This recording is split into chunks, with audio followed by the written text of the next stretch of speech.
और राजीव का शुभ विवाह।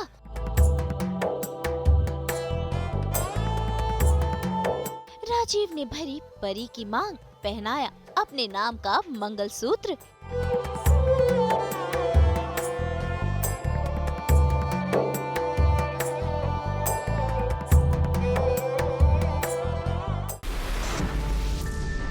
शुभ विवाह के शगुन में हुआ अपशगुन।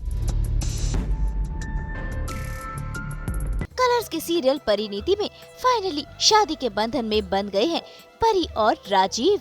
भाई जिस चीज का सभी को बेसब्री से इंतजार था, आखिरकार वो हो ही गई। जुड़ गया है इन दोनों का पवित्र रिश्ता। शादी के मंडप में बैठकर निभाई जा रही हैं शादी की सभी रस्में। गठबंधन जुड़ने के बाद की सभी रस्में हो रही हैं। लिए जा रहे हैं 7 फेरे और फाइनली राजीव और परी शादी के बंधन में बंध गए हैं। जिस दिन का हमें बरसों से इंतज़ार था वो आज पूरा हो गया है। मतलब हमारे आँखों के सामने और दोनों की इच्छा के साथ दोनों की शादी हुई। पहले भी हुई थी पर वो शादी काउंट नहीं होती क्योंकि हम नहीं थे और प्लस दोनों भी राज़ी नहीं थे उस शादी के लिए, ज़बरदस्ती की गई थी। तो अब जो शादी हुई वो सही मायने में हुई और इतनी तकलीफ़ों के बाद।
लेकिन जैसे ही इनकी शादी संपन्न हुई, शादी के बाद आ गया ट्विस्ट। भाई घर में पहुंच गई है पुलिस परी को गिरफ्तार करने के लिए। यानी कि नई नवेली दुल्हनिया के हाथों में चूड़े के साथ साथ पहनाई गई है हथकड़ी भी। असल में नीति अस्पताल में है और नीति को जान से मारने का इल्जाम लग गया है परी पर और सबूत के साथ पुलिस पहुंची है परी को गिरफ्तार करने के लिए।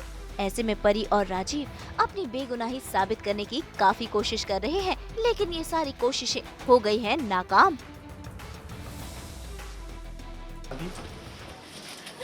क्या कर रही हैं आप? छोड़िए मुझे, मजाक है। क्या कर रही हैं आप? मत करिए ऐसे। छोड़िए मुझे। देखिए फेंक इसे।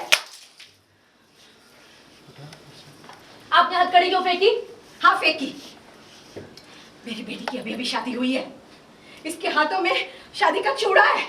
इन हाथों में हथकड़ी पहनते हुए मैं कैसे देख सकती हूँ जबकि इसने कुछ किया भी नहीं है।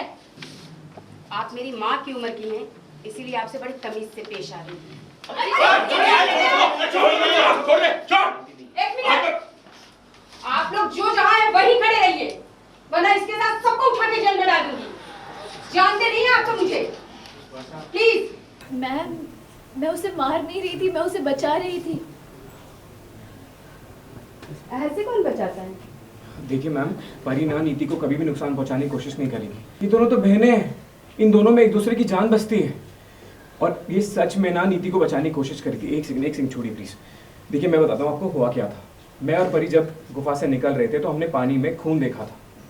परी ने मुझे कहा कि चल के एक बार नीति को देखते हैं। हालांकि मेरा मन नहीं था नीति के पास जाने का, लेकिन इसने मुझे फोर्स किया और हम लोग गए। लेकिन हमने वहाँ देखा कि नीति पानी में डूब चुकी थी और हम उसे ढूंढ ही रहे थे और वो हमें मिल भी गई। फिर हमने उसे गुफा से बाहर निकाला और उसे हॉस्पिटल लेके चले गए और वहाँ उसे एडमिट करा दिया। इसमें मैंने कुछ भी गलत नहीं किया है। आप ही बताइए मैंने क्या गलत किया है? देखना पड़ेगा कि ये ट्विस्ट क्या है, क्योंकि ये कहानी में बहुत बड़ा ट्विस्ट है। हम भी इसमें हिल गए हैं क्योंकि हमने एक्सपेक्ट नहीं किया था। हमको लगा था कि शादी हुई है तो अब थोड़ा सा एंजॉय करेंगे, मतलब कुछ तो होगा, लाइक यू नो, मतलब अच्छी चीज़ें होंगी। लेकिन इमीडिएटली ऐसा कुछ हो गया है जो मतलब पूरे परिवार को हिला दिया है। पुलिस ने परी को अरेस्ट किया है। अब ये कहानी क्या है ट्विस्ट, तो ये तो ऑडियंस को देखना पड़ेगा। एविडेंस है परी के खिलाफ, कुछ ऐसा हुआ था गुफे में जिसकी रिकॉर्डिंग है, तो वो परी के खिलाफ जा रहा है और वही चीज़ उसके खिलाफ यूज़ किया जा रहा है। पर ये सब षड्यंत्र है और ये किसका है ये तो पता लगाना पड़ेगा। भाई नीति तो कोमा में है, लेकिन पुलिस को ये सबूत किसने और क्या कहकर दिया है ये तो अब तक कोई नहीं जानता। लेकिन इस वीडियो सबूत की वजह से कहानी में ट्विस्ट आ गया है, क्योंकि शादी के तुरंत बाद परी हो गई है गिरफ्तार। ऐसे में सभी घर वाले हो गए हैं काफी परेशान। तो भाई अब देखना होगा कि कैसे परी खुद की बेगुनाही को साबित करेगी। मुंबई से पूजा निषाद के साथ ब्यूरो रिपोर्ट। हम तो लेकर आते हैं आपके लिए 24/7 टिकटॉक यानी एंटरटेनमेंट के टिकटॉक। तो अगर आपको भी ये वीडियो पसंद आया है, आप इसे लाइक करें, कमेंट देके अपनी राय ज़रूर दें और ऐसे ही एक्सक्लूसिव कंटेंट के लिए हमारे चैनल को सब्सक्राइब ज़रूर करें। अगर आप यही वीडियो फेसबुक पर देख रहे हैं तो हमारी फेसबुक पेज को फॉलो ज़रूर करें। नाम तो आप सब जानते ही हैं ना, सास, बहू और बेटियाँ। और हाँ, साथ के साथ हमें इंस्टाग्राम पे भी ज़रूर फॉलो करें। Take care, bye.